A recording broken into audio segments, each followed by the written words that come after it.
I think we're ready to get started. So welcome to our topic, which is early stage, you aren't too small to think about user rights. So you're a startup and trying to figure out this stuff.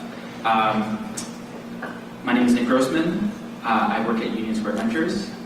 This is Jamie Tomasello, works at Cloudflare. We're going to do more introductions in a second. This is Dave, and I don't remember your last name, Engberg, the CTO of Evernote.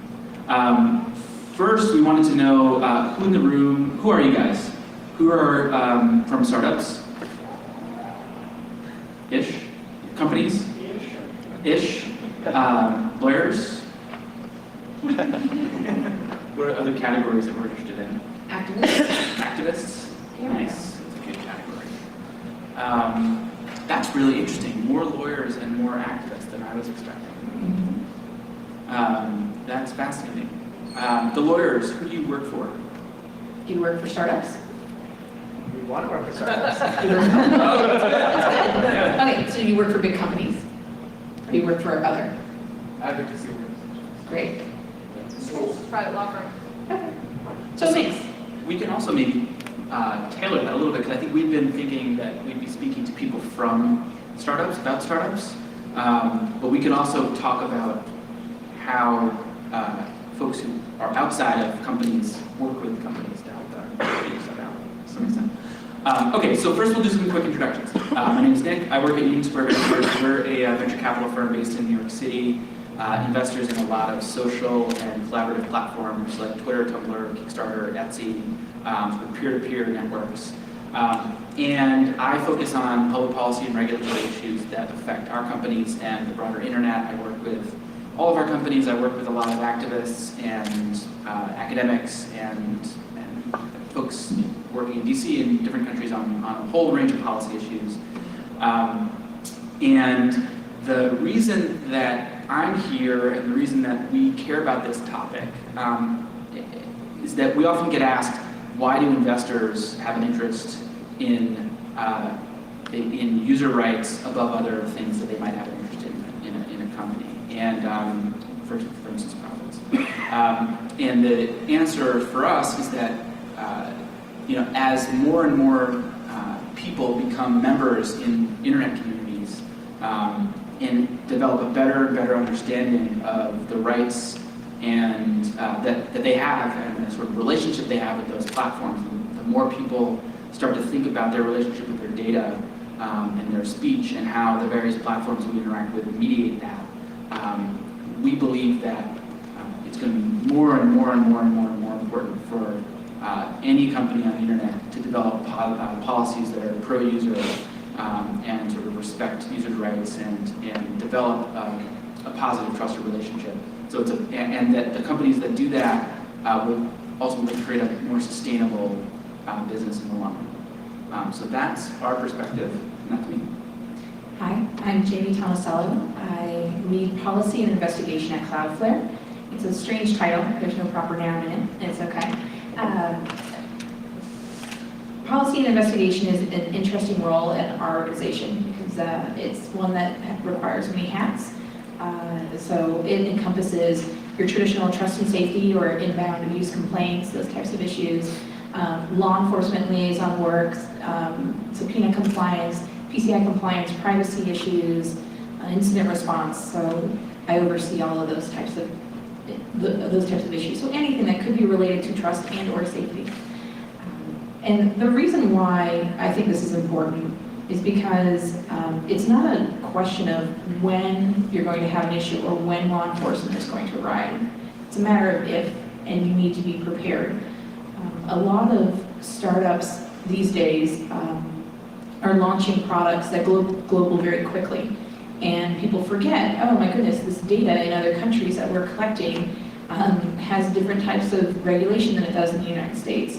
Or, oh wow, we have a bunch of this data that has value to a black market, or it has value in certain types of criminal ways. Either you've got user data that could be used, the user names and passwords are compromised, that can be used against other sites, or you have a platform that could be used to facilitate other types of criminal behavior, not because you designed it that way, but because it just happens to facilitate that type of user-generated content or that type of discussion. And then it may be of interest for law enforcement, either strictly from receiving legal process or from either a wiretap or a pen register trap and trace type scenario. So yeah, it's definitely about being prepared for the inevitable. And before we move on, I don't know if everybody knows what Cloudflare is. Oh, sorry about that. Cloudflare is a website optimization company, and we provide security services to prevent distributed denial of service attacks. So essentially, we provide CDN services and DDoS prevention services.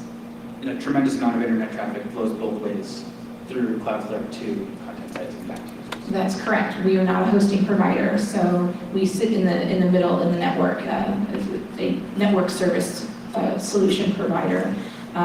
We currently are seeing about 5% of the internet when measured through page views. So it's a considerable amount of internet traffic. We have over, we're over 2 million websites that are through Cloudflare. I'm Dave Ingberg, CTO at Evernote. I think I'm the token engineer in the room, so please be gentle. Evernote is a service for helping you remember anything you want. I think part of the reason I'm here is that Evernote is in the minority of internet companies right now that is a product that is built with privacy first. When we were getting funding in 2007, it was next to impossible to get any money for anything that wasn't focused on like another way to brag about your dog or your kids or what you had for dinner. We were the antisocial network building something that was just for the 90% of your life where you weren't blogging about stuff.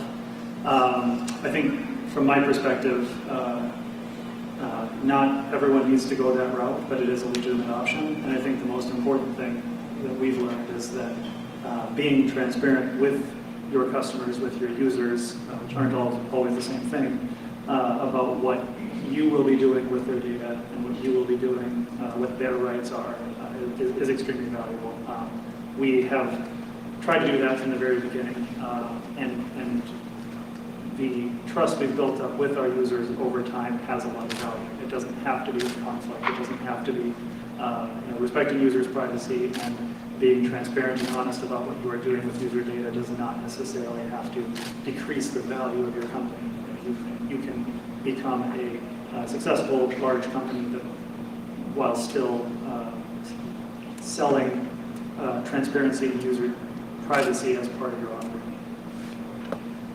So I'm actually encouraged that there's so many lawyers in the room and activists also, because I was talking to Jake earlier, that's Jake, about how, man, this is such an exciting time to be someone specializing in information law. I mean, I can't imagine a better field and a place where there are more interesting jobs to be found. And one of the observations that I had as we were talking this morning was that no matter what kind of company you are, like Cloudflare is a proxy that shitloads of internet traffic flow through, or if you're Evernote in a sort of a private place for people, or if you're a social site like Twitter, or if you're a marketplace like Etsy or a crowdfunding site like Twitter, there are innumerable issues around user rights and privacy and censorship and shaping speech that run the gamut from being very straightforward, and even the ones that are very straightforward are probably not that straightforward, to being very complex. And so we were hoping to structure the conversation today just by walking through a bunch of the issues that tend to be faced by internet startups as they grow, ranging, and we wanted to start with the sort of more straightforward issues around security and dealing with law enforcement, and then move into some of the more complicated issues about sort of shaping speech and certain kinds of privacy and so on. And so this is a small room. I would encourage you guys to interrupt and ask questions. Absolutely. I'm just a guy who happens to work with a lot of guys who know things, but these guys actually know a lot of things. So with that, where should we start? Well, what do you guys want to hear? Obviously we have things we want to talk about. Are there any hot issues that you guys want to hear about, since we're giving you guys the opportunity to make this interactive and make it conversational? Right? And please introduce yourself. If you're comfortable.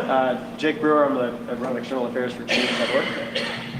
So our platform is kind of like inherently built for users to challenge power, which is awesome. Also presents all kinds of challenges. One of the things that we've had a lot of issues with is just court-ordered user data sharing. And when we actually would comply and then when we actually fight it, and then to the point that fighting it too much would mean, could mean essentially killing our company. It's not going to make that much money. So we're kind of in that weird stage of being big enough to sue as like a big-ish startup, but a very small company. And so there's just a lot. It's a very risky area for us, but it's happening more and more. So from that perspective in dealing with court orders, I mean, there's that challenge, right? There's a certain amount of how much do you have faith in the legal process? I mean, from our perspective, I mean, some of you laugh, but I mean, it comes up, right? Whether or not that there's the technical perspective of, is this legal process, the function of this legal process correct, right? Did they give us a subpoena that was dated properly, that had, that it was signed appropriately, that all of the technical aspects, was this all correct, was this issued out of the right court, so on and so forth. And then there's the content aspect. Is what they're asking for inappropriate? Is that something that you're willing to fight? A lot of people fight sort of on the technicality, or that it's overly broad, or something of that nature. At Cloudflare, we have very clear policies on how we deal with legal process. If we receive any legal process, be it a subpoena, court, or what have you, we intend to give notice to our customer before disclosure of content of what they're requesting, unless ordered not to do so by the court. How do you, yeah. Right, so like a 2705B order? Right. Right. So in that case, functionally, Yeah. we don't have, it's one of those things where we don't have an issue with law enforcement, right? It is not our role to either impede law enforcement or overly assist law enforcement. They have a job that we respect, and we appreciate the assistance that they provide our customers, and we understand what they do. We don't have an issue with the function of law from the perspective of, court orders have due process and there's judicial review. So all from that perspective, if we feel that they're overstepping their bounds, or that it is based on the information that we have, it's information or belief that this is a fishing expedition, or that it's what they're asking for is inappropriate, then that's something that we would consider to fight. We've made it very clear that if we've received requests, actually in our most recently published transparency report at cloudflare.com/transparency, we've a little plug for our transparency report, but we've made some I never statements, right? Cloudflare has never released our SSL keys or our customers' SSL keys to law enforcement or any third-party request. We have never given out, user credentials, things like that. And those are the types of, we've made it really clear those are the things that we're going to fight. We're going to fight any sort of legal process that does not have judicial review or due process involved. We've made that very clear.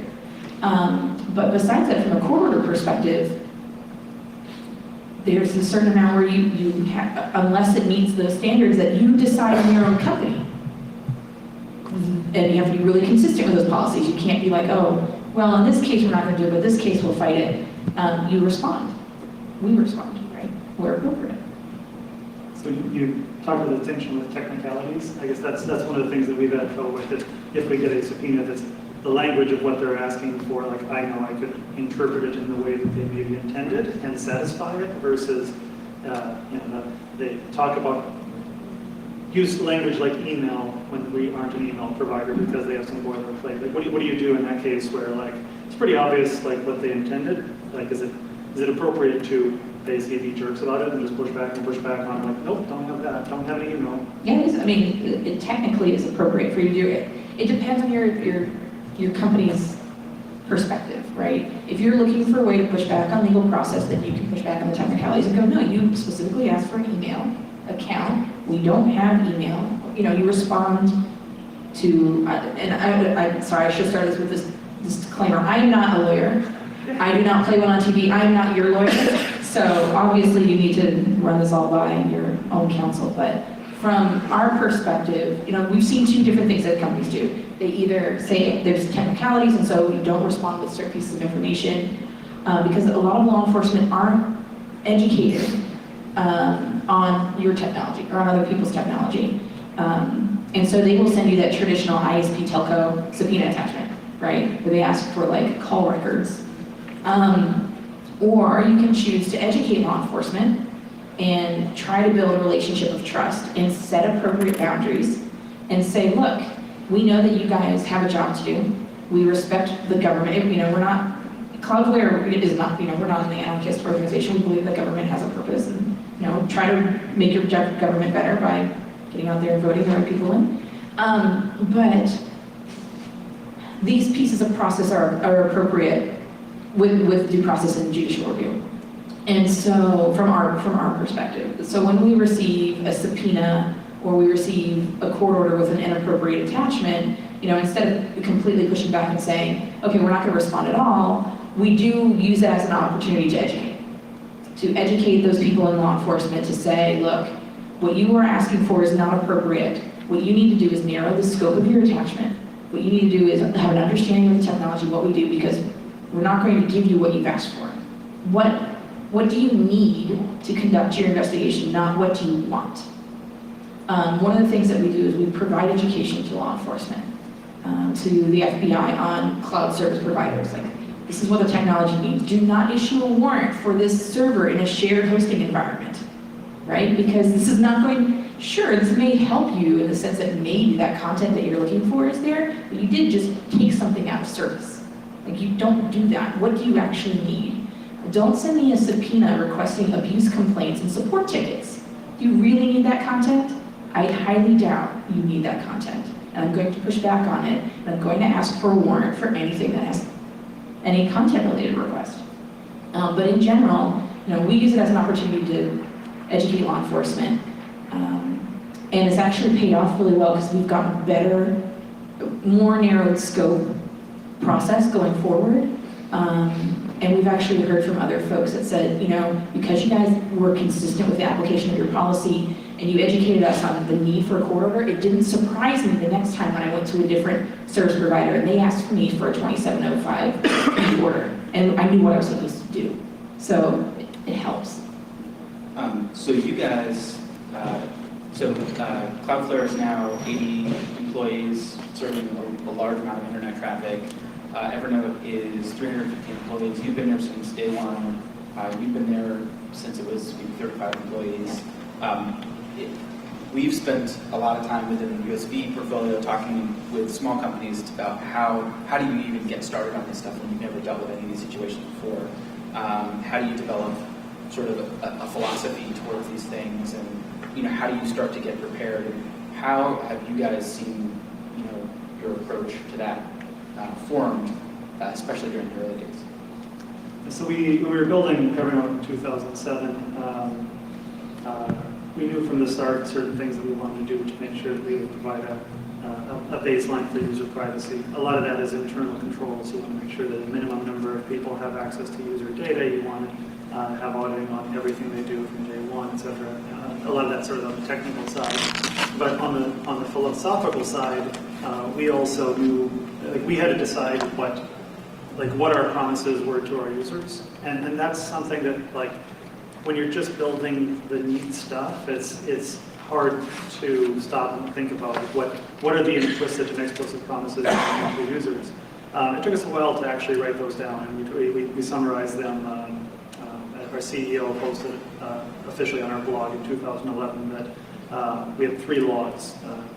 Kind of opposite to calling laws, I think one hypotheses, but the law number 1 was your data is yours. Our philosophy is we are custodians of your information.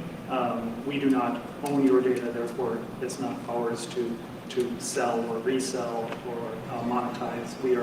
You are paying us to hold your data. Your data is protected. We will make our best effort to protect the integrity of that. The data is private by default.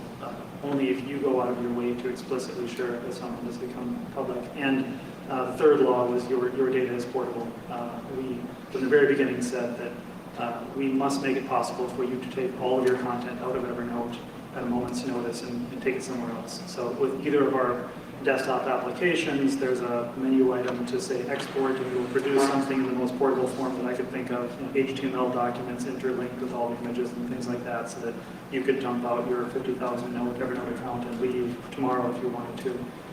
That was important for us. Part of that was important philosophically. The founders of our company had left the Soviet Union during the Soviet days, and their attitude was that any country that you'd want to live in is a country that you could leave, and that was sort of deep in our psyche. But from a business perspective, from a cold, calculating capitalist perspective, that is very, very important to give people confidence that it is safe to invest their time and effort into what we're doing, to make people feel like that we weren't going to be able to pull the rug out from under them at some moment, or realistically, this being Silicon Valley, like we weren't just going to run out of funding to be selling off furniture the next day. We wanted to make sure that people felt like putting hours and weeks and months of their life into our product was not a risk of their time, not a risk of their privacy. They could leave if they needed to. I think a lot of companies don't really have a chance to sort of reflect on what that relationship is with their users, and I don't think it's one size fits all. There are going to be companies that they tell you that they will take all your phone records and then send you a free pizza every month, and that's not inherently immoral. Like if that is a contract that you want to get into with a company, like that's okay as long as it's transparent, as long as like you know what you're getting into and you're getting free pizza, and that's the right trade-off for you. I don't think that's wrong, but on the other hand, that needs to be obvious. That needs to be like explicit, and that's what they're selling, and that a rational person can evaluate the pros and cons of that. It's interesting that you bring that up, because we have a lot more children and teenagers and millennials, I guess. I feel so old when I say that, but people who are growing up at an age where your identity they think has very low value. They don't understand the cost of trading their information about themselves for a service, for some free service. There's no such thing as a free lunch. I mean, everybody says that, but it's true. If you're providing your personal information, companies are going to use it for something, and there are laws out there to protect children under the age of 13, but in general, we've got a whole bunch of people who are growing up in an atmosphere of, well, here, I'll just give out my email address for this service, or here's some information about myself, or what school I went to, or sure, go ahead and tag all these pictures with my face or what have you.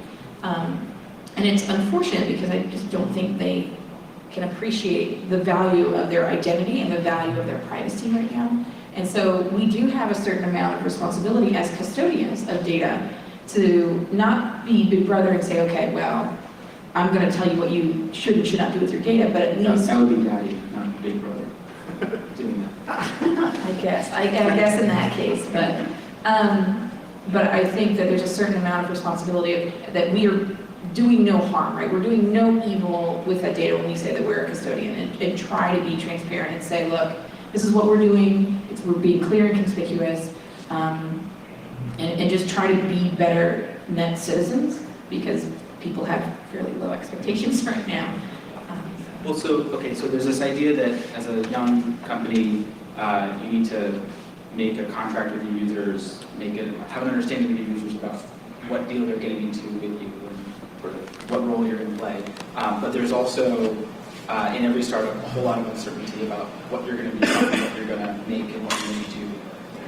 Whether that's mining the data for your internal analytics, or using web traffic data to learn about to protect against certain kinds of attacks or other unforeseen possible innovations that could come from using the data that you're collecting in interesting ways. How do you square the need for a sort of a consistent voice with sort of an openness to unforeseen innovations and opportunities. It's interesting you bring that up. Cloudflare initially was launched as a web security company, and in building out its infrastructure, it turned around one day and went, oh, we're a CDN. Because that's, in thinking from a security mindset and the way that we built our infrastructure, we also created this ability to provide website optimization, and we were a CDN. And that sort of changed things, and it kind of changed our offerings, but we still tried to keep the general vision the same. And I think one of the key things to keep in mind as a startup, and for those of you who attended TrustyCon, this is not an original Jamie idea.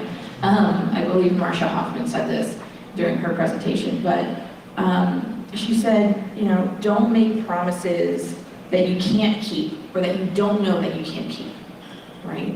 And you want to try to be as transparent and notify your customers when things change and be respectful of that relationship and the data that you have. But yeah, you can't make a promise that you don't know you can't keep. So how often does this sort of thing come up with the earlier stage companies that you meet with? Like, is it, you've got a 10-person organization, is privacy one of the topics, or is that the 48th thing that the board member brings up after, what's your monetization strategy and how do you acquire users and blah, blah, blah? Yeah, it really depends on the company.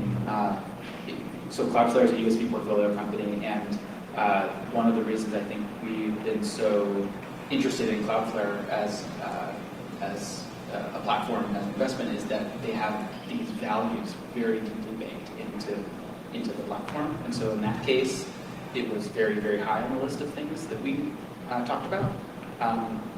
In other cases, it's just less so. So think about like something like Kickstarter or Etsy, or even at the beginning, Twitter. I don't think people thought a whole lot about privacy implications of Twitter data, but there are lots and lots of people's implications and so on. So it really depends. I think we are really mindful of the balance between sort of privacy and opportunity, or sort of trust and creating trust while still leaving open the opportunity to create interesting new things. Some investments that's more front and center than others, but I guess it depends.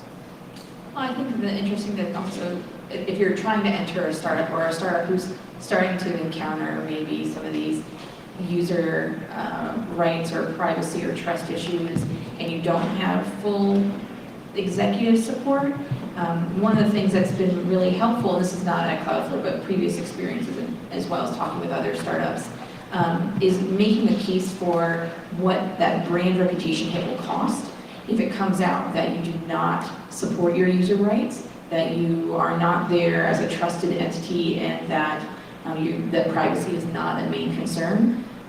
Because when there's a breach, people are going to jump ship and go to the more secure, what they believe to be secure competitor, unless you come out and are very forthcoming to your base and say, we had this incident, something occurred, and we're trying to make it right. Go ahead. Just to follow up, so how would or should a small company best communicate their values?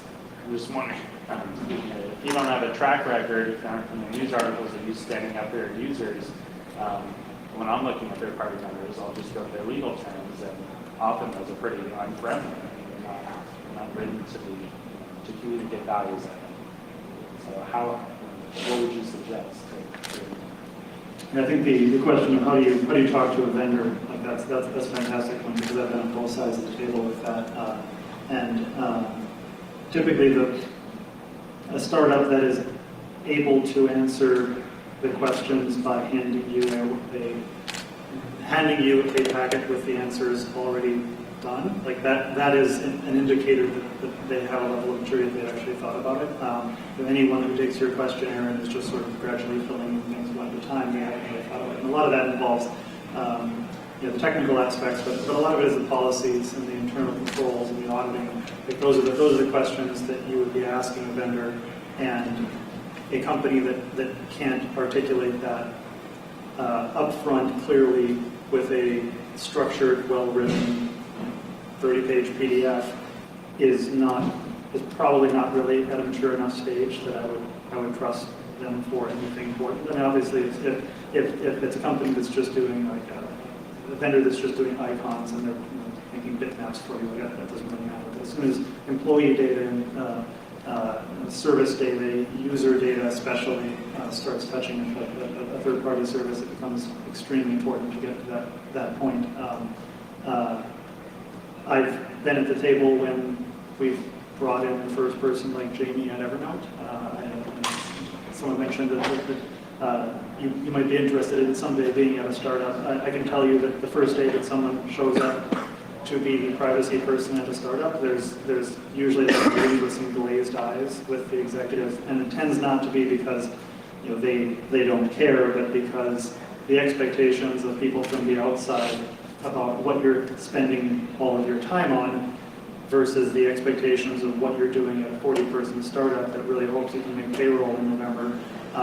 Like the amount of hours that you're able to spend on writing out the exact workflow that you would go through if you get exactly this type of subpoena from the government before you've ever had that subpoena before. It's just completely unrealistic that there would have been someone at a startup that was worrying about that at the same time that they're trying to get Apple to push the latest release out and they're trying to get the servers to stop crashing and things like that. So I think that in general, when you see a small company, you see a startup that gets some bad press for not getting privacy right, not getting security right, there's always a lot of snark of, oh my gosh, I can't believe they could possibly have gotten that wrong. From my perspective, it almost feels like, oh my gosh, I can't believe that everyone doesn't get it wrong. It's hard because you have to get everything right to stop the bad guys. All it takes is screwing up on one thing to get it wrong. And the intention is, I've found, usually good. It's just you don't have time or resources to really work on it, and you're looking for the right person to come in and help you get actionable stuff done fast.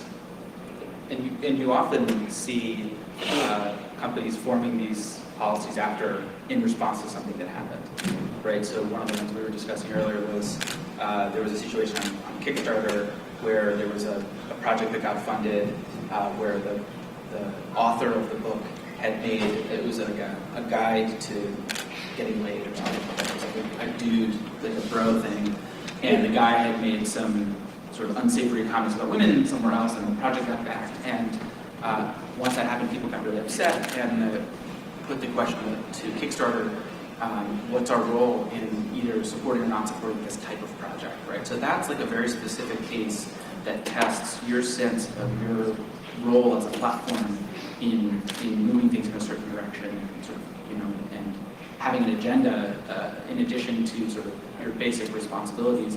And I think it's pretty hard to, what they ended up doing was issuing an apology, basically, that they felt like they should have pulled it, even though they didn't. It's very complicated, and that gets us to the complicated section of the conversation. But the point I just wanted to make is that I think it makes a lot of sense to try and think about, as early as possible, what kind of company you are and what kind of questions are most likely to come up most immediately. So in some cases, like in the case of Evernote, it's very obviously, people's innermost thoughts are recorded here. So like security is a core issue. We should have we should go into this with a perspective on that. With, I think, a lot of the more nuanced things, it does make sense to have an incident, trigger the conversation that gets you to the point where you can start to develop policies. And, one of my favorite things about the internet is that we get to experiment. And one of my favorite things about companies is the way that watching them respond to crisis. And there's this notion of the service recovery paradox, where if a company fails and then recovers gracefully, you like them more than if they had never failed in the first place. And so I think you see a lot of that with these kinds of policies within. Yeah, and to answer your question a little bit as well, you do need to figure out what your company's values and missions are, but how do you communicate to that? How do you communicate that to your customers? I mean, it's leveraging, it's really how important is that? Is it so important that you need to start communicating that on day one if you guys know what your core values are? then yeah, you will. You will start communicating it through your blog posts. You're going to communicate it through your PR, your social media, I mean, all of that. It just becomes, anytime there's a speaking engagement, anytime you guys are going to a meetup, you talk about it because it's something that you're proud of. Like, you know what Mozilla is about, right? Because they evangelize at just in everything that they do. It's something that at Cloudflare we talk about a lot, how it's really important. Evernote talks about how this is a key part of their service, so you make it part of your marketing. It becomes part of your brand, and so you just communicate it early and often. And if it changes, you communicate that as well, and just be honest. And you want your customers to be evangelists. They're more willing to forgive when you make a mistake, when you apologize. It's not about admitting fault. It's just about admitting responsibility, or acknowledging responsibility. And Oh, no, go ahead.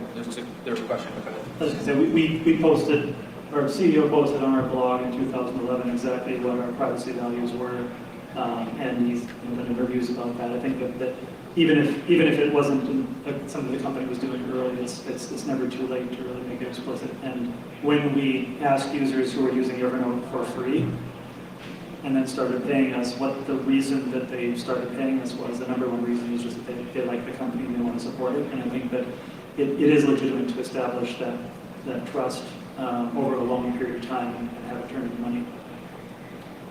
I mean, thanks for the remarks. I think this is an interesting panel, but I do want to push a little bit and ask you both, because you're talking about these issues in terms of marketing and communication, but fundamentally we're talking about human rights issues here. We're talking about people's legitimate rights. So I wonder if perhaps the sector, and perhaps small companies and big companies in the sector, are getting a little bit of an easy pass, largely because perhaps user data and privacy isn't really the most tangential type of human rights harm that can be affected. So, the question then becomes, do you learn from mistakes, as you're suggesting, or is there a proactive agenda here where small companies who want to be evangelical about these issues can band together and think about ways to push back, both at the government level, but also on this idea that we'll just iterate and eventually we'll get this right? I mean, a transparency report if you compare transparency reports, they all look totally different. There's no standardization, so the data becomes somewhat hard to decipher or gather meaning from. So the question then is, are companies in this sector getting it kind of easy in terms of any other sector where there's potential human rights implications? And secondly, where is the innovation happening? Is it just about in the panel before this, there was one transparency report that was showcased that had charts and flow charts and colors, and the big innovation was that they packaged data in a different way. So, I mean, is there innovation that's protective of rights, or are we here innovating about marketing? I think, well, to go back to your first one, essentially our companies sort of banding together and sorting this out, yes. I mean, even in that previous session, right, they were trying to come up with a standard way of reporting so that we were comparing apples to apples, right, and oranges to oranges. So we see that happening. We see this push to get startups to think about these issues, because a lot of times it's easier to think about it from a user rights, from a privacy perspective than from a human rights perspective.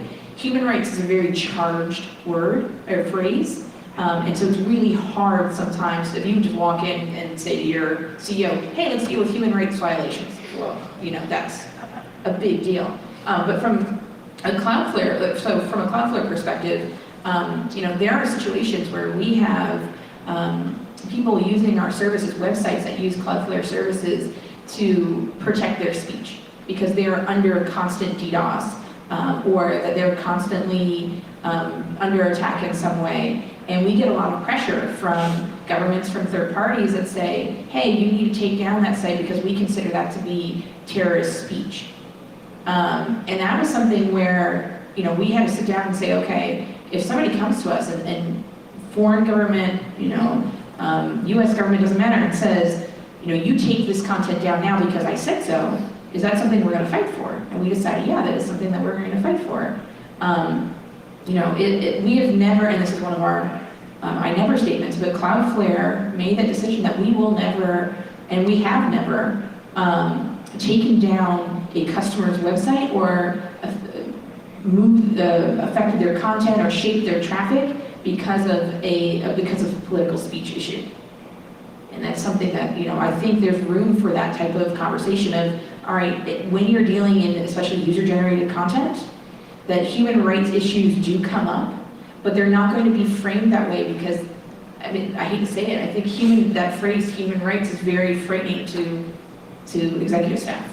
And I think that there's things that might be right that aren't necessarily human rights. I mean, like our insistence that you can export your data from our service, like the ability to get your paella recipes out of Evernote, like I'm proud that we have. I think it's the right thing to do. It's not a human right. I mean, like, it's just not. So I guess the average startup doesn't really feel like most of what they're doing really touches on human rights per se, but I think that the thing that would really help for small companies, having gone through this a few times, the thing that would really help for small companies is some simple checklists and boilerplates for privacy and security that they could follow without having to figure it out from whole cloth, and not have to take the entire universe of every single security risk and every single privacy issue that could ever come up and solve them all.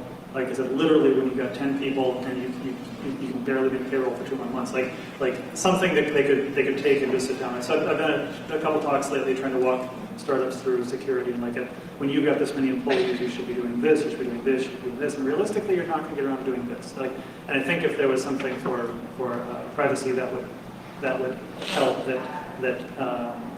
some simple roadmaps, but that's not going to be a one-size-fits-all. I think that not every company is going to have the same constraints around what they do with data. I think the right to be forgotten is an example that sort of hits home for us.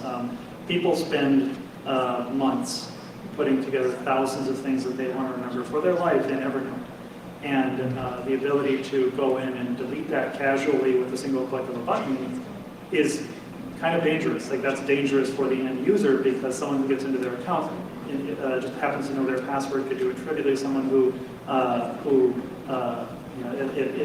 the number of people who say they want to close their account and then ask for the next day to reopen it, we spend probably 2 FTEs of support just remedying those situations. And I guess to me that one's not a black and white. I think the ability for a user to go through a process and choose to remove the information that they've put together in Evernote should be there, but the ability to make that trivial, the ability to make that super easy, I actually think that goes against the interest of most of our users. So we have it be a multi-step process. You just select all the notes, you have to put them in the trash, you have to empty the trash, and now you go close your account. That's not because we want to retain users, that's because we want to prevent someone from accidentally doing something catastrophic to what they've put together. And I think that's going to be a different balance for different companies. Yeah, I think there's also a sense of know your customer, right? And know your customer not from the sense of you need to have real ID, but you need to know the types of customers that use your platform. If you're a platform that is highly used by activists or by people whose rights can be infringed or that they're under attack or something like that, you also have to make sure that you prioritize features that cause them to be more secure. Make sure that they have the ability to use two-factor authentication. Make sure that you're communicating to them when there's a phishing attack that's targeting Cloudflare customers. So there are things like that where you need to make sure that you are protecting your customer because they are under attack, and being able to build things from a feature set to protect them because you know that they are that class where they are under threat. So I think and not to answer this question all day, but I think one issue is like tools. Like, startups are fueled on open source, and we've got lots of open source for web servers and data stores and so on. And a lot of, I would hope that at least some portion of this could get reduced to reasonable policy and reasonable tools to help implement it. And that's going to take a while, but I think that will be one thing. Then there's another set of issues that there's just not necessarily a clear answer to. It's like privacy broadly is just extraordinarily complicated, and there's a lot of situations that aren't really understood yet, and we haven't formed sort of norms around. And then the last one is I think a lot of these relationships are still invisible. So one of the examples we were talking about earlier is Apple asked Tumblr to take not safe for work gay content out of their mobile app, and they did by filtering out a tag, and that is a very sort of complicated situation where they're basically being put forced into sort of a censorship role by way of a business relationship and using sometimes crude mechanisms to do it and maybe not communicating the right way around it. And I think a lot of companies are learning hard lessons that way, and oftentimes just the dynamics at play are not visible yet. For Cloudflare, we try to take a very neutral stance on things because it's about providing the service. It's a network solution. It is not our role to be the arbiter of content. We're not policing the internet from that perspective. We are providing a way for customers to optimize the website and to prevent DDoS attacks. That being said, we get a lot of pressure sometimes from our customers, sometimes from third-party anti-abuse entities that say, well, you've got people who are using your service who do DDoS for hire. Now, that abuse does not come through our service, but the traffic doesn't come through our service, but they say, okay, well, what about that? Why don't you not serve them, or not allow them to use your services? Why don't you take down this political speech site? Why don't you take down this hate site? Why don't you take down, anything that could be viewed as bad? But it's important for us to be as objective as possible because we're providing a service that helps infrastructure. And it becomes a very slippery slope when you start making subjective decisions where there's not proof of abuse of your actual service. Actually, two different questions. I'll maybe just throw them both out. One, in terms of a challenge for younger stage startup companies in dealing with third parties, whether they're using third parties to store data or deliver services, and I feel like they may or may not have leverage over those third parties to enforce their own promises to their users, and just how companies can manage that challenge. And the other, and Nick, I sort of would ask you, as really young stage companies who are thinking about needing capital, raising capital, is there, are all investors sort of, going to take the attitude that very user protected policies are a good thing? Or are they, are investors going to push back and say you're actually limiting what the possibilities are, and how can companies navigate that? So I'll take the second one first. Every investor is not the same, and every investor is in fact very different. And you want to be very careful picking who you work with, and who's backing your company, and what their mindset is. So I can only speak for ourselves and tell you about the things that we think about and that we care about. But that's a real issue for sure, whether your company is private or public. And from a vendor perspective, how do you apply pressure to third parties like that? That's a challenge when you're small, right? Because you're not using market pressure. And it's a lot of times the pressure as well. I only have X amount of dollars. I've got to use this VPS bin, or I've got to use somebody in the cloud. I've got to use something I don't have. I've got to stretch my money as far as I can.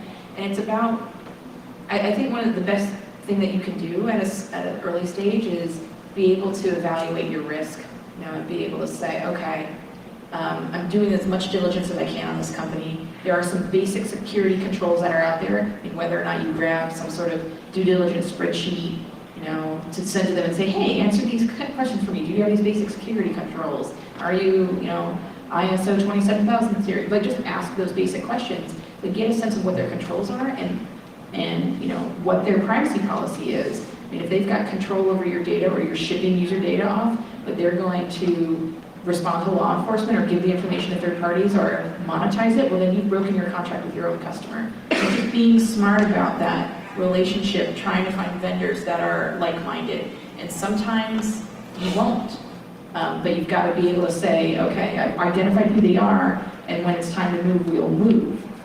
But yeah, it's difficult trying to at least talk to them about their controls. You mentioned earlier defects and subpoenas and overbroad requests for information, things like that.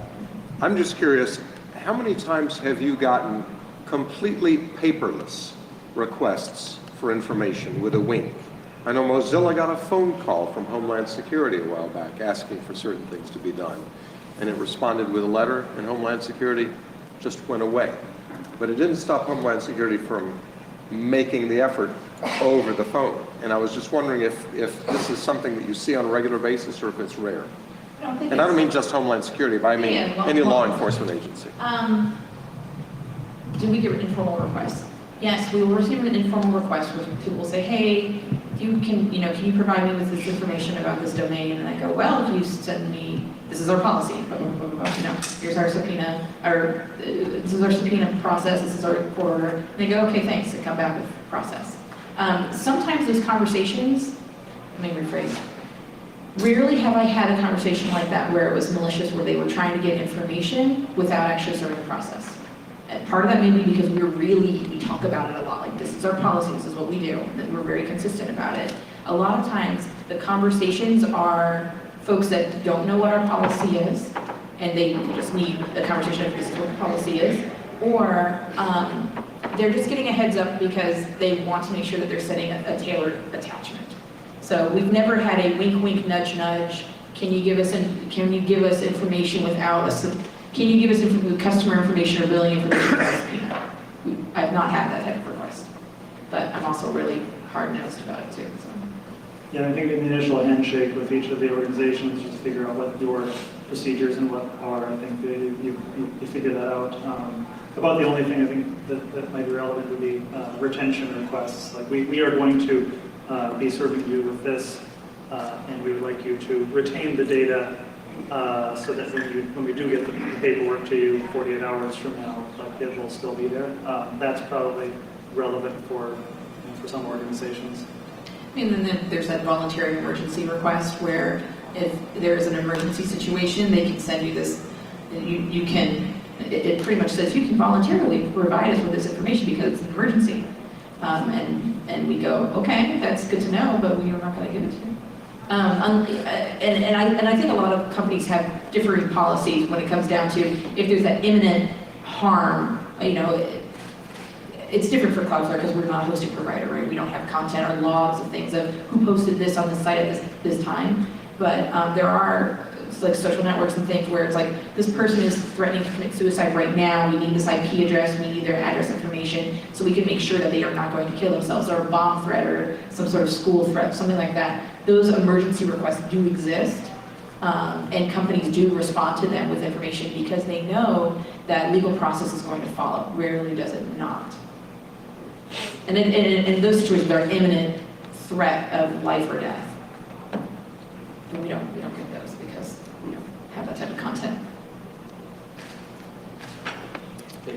So you talked about the position of wanting to be as objective as possible, always, and kind of being as open as possible, I suspect, and that is essentially the easiest thing to do in terms of like your legal position, right, or your kind of like how you deal with whether it's human rights or whether it's just privacy or whatever else it is. The easiest thing to do is step away from those responsibilities to the degree you can.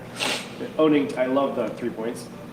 So I guess what I'm curious about is not necessarily with y'all, but have you seen any great examples where people do take that next step and say, we're an open platform, we try to stay out of this as much as possible, but we also have a view from somewhere, and we're pushing this in the right direction, or we're not. Like, it actually has some kind of subjectivity in their staffing or editorial or whatever you want to call it, curation, something that allows them to have policies and platform kind of stances that gives them some flexibility, while also maintaining mostly open. Most acceptable use policies in terms of service give platforms the ability to make those calls. There are a lot of service providers that will take down phishing sites, that will take down hate speech, because that's part of their terms of service. They've written it into their terms of service. So there are. So I'm very familiar with those examples. I'm actually going the other direction. Okay. Like, so things that you do want, and kind of pushing more in that direction. Like, is anybody thinking about creating space to like guide? But as soon as you touch something, right, and you actually create liability on your site. So if you were to promote something, you create a sense of now we're liable for it. Yeah. Right. So you happen to be in the business of cultivating activism. Try to. So right, you're trying to exactly. cultivate activism. So we definitely take down hate speech, right? Just I guess I can give more context. But there's also many things that you think are actually very good and you want to see go further. But touching them and making sure more of your users might see it, or maybe getting it to more people actually also creates liability at the same time. And bias, yeah. Yeah. So I'm curious, is there anybody doing it like extraordinarily well that is kind of like, for lack of a better term, I know this is incredibly subjective, but like promoting good while mitigating bad, right? Bad is easy, like the hate speech line, but then there's a whole other, I should say easy, it's still hard. But like, It's not easy. yeah, definitely not easy. And if the answer is no, that's just interesting too, but I'm just curious. No, okay, so every marketplace that I know of does things to control what kinds of things happen in their marketplace, whether it's Airbnb or Uber or Etsy or Kickstarter, right? And so there's this something that guides the behavior in a certain direction, whether it's a set of standards or inspections or sort of guidelines on that. I think you raised an interesting question, like at what point does doing that introduce actual legal liability to the platform? Andrew might know the answer to that, being the expert lawyer in the house, but there's, the Section 230 of the Communications Decency Act, which lets platforms, releases platforms from liability of user-generated content, but I think there are, limits to that. I'm not aware. And you're talking specifically about promoting specific things, promoting good, right? It's more than just, I'm guiding you with our guidelines, we want to try to bring this. There's a certain amount of like, I'm going to attract this type of customer because we shape you with our terms and our, this is type of environment that we've created. You're specifically saying you find something that you like that's good and you promote it. I don't know anybody who's doing that well. Actually a useful answer. A lot of marketplaces do it, but it's it's different. It's one thing for Etsy to promote wedding accessories and for you to promote overthrowing the Egyptian government. Well, I mean, it's different. Like, it's June brides, okay, and that's usually like a targeted marketing thing. I mean, people do promotion that way in a marketplace, but this is different. This is like, no. So I would say like two sort of like marketplaces that do that a lot would be like Reddit does that, right? Which is sort of a content marketplace in some ways, right? So their users do it, but they will often pick a cause that they agree with and promote it in a really big way, right? And Cloudflare, I would say, also did this with Dare We Fight Back. Like they helped us build like an app for the campaign. That's more of that's a specific example, right? As part of our sort of general philosophy and activism, it's like, oh, Dare We Fight Back. There's certain things that we do, but specific to like in general, always this thing. Yeah. So I mean, I think what's interesting to your point is like we would come out in favor of like open internet or something on behalf of like our company stance on that, but like if a user starts a petition. Right, it's like a user-generated content that you then want to take further. That's actually like, as soon, to your point, actually Section 230 goes away as soon as like, let's say our staff might work with that person to optimize it. Right, that actually, it changes the law. I don't know. Yeah, because companies take stances all the time. I mean, there's lots of letters that come out of CDT where, we sign in and go, yep, where we say that this is wrong, or the day we fight back, we participate, we provide an app, and those things like that, because it's something that Cloudflare as a company is taking a stance about something, and companies do that all the time. What you're saying about, I don't know. So, I think there's a bunch of questions rolled into one. One is, at what point do curatorial actions on a platform impinge on user rights? Yeah. And then there's another one, which is, to what extent are you protected legally from doing things like that? But to do things like that. And then related is, to what extent would those have a brand impact where you may be legally, in the clear, but it puts you in a complicated position in terms of your identity? Those are all like slightly different questions, but all good ones. If you ever seen great examples, send them my way. Okay.